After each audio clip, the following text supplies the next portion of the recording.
Hey, it's Pat Jansen. I'm here at the Progressive International Motorcycle Show in Minneapolis, Minnesota. I got Mike Stodolka with me.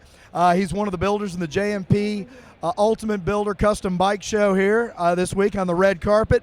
And Mike, you've brought us a beautiful bike. I'm partial to Norton's because my first ride was on my uncle's Commando back in the day, but this doesn't look anything like his Commando. Tell us what you brought today.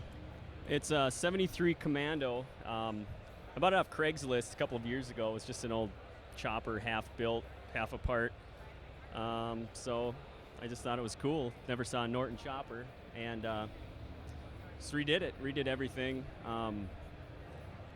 So it's a 73, so that means they didn't go to a left side shift until 75, correct? Late 74. So there's a right side shift, left side brake, right? Correct, yep. And now, when you got it, then somebody had already kind of started it, or did you have to change any of the geometry on it? Yeah, it was built, but the frame was really kind of messed up, so I had to cut half the frame off the back of it and rebuilt that. Basically, fixed a bunch of the shock geometry was off. It's a different front end from a Atlas. Obviously, made the seat pan, sissy bar, mounted a different oil tank. Just.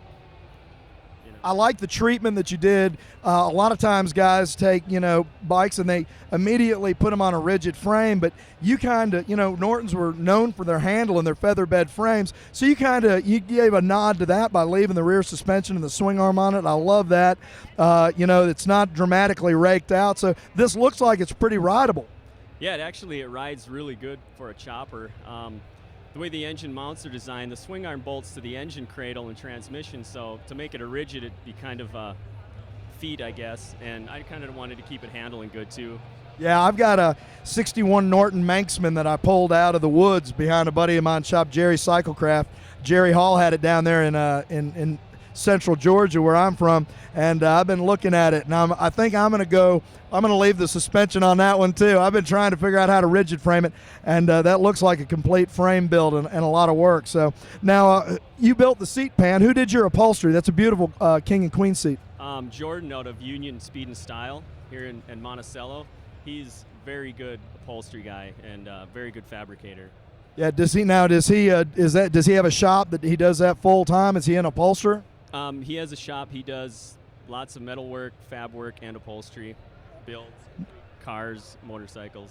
Now, Mike, you also, I heard somebody ask you just a few minutes ago, do you have a shop around the area? And you said kinda. Explain to us how you kinda have a shop. Well, I quit my day job like almost about a year ago, and I paint, do the custom painting, and fix bikes and fix old cars. Basically, that's what I do. That's beautiful. Who did your paint for you? I did the paint.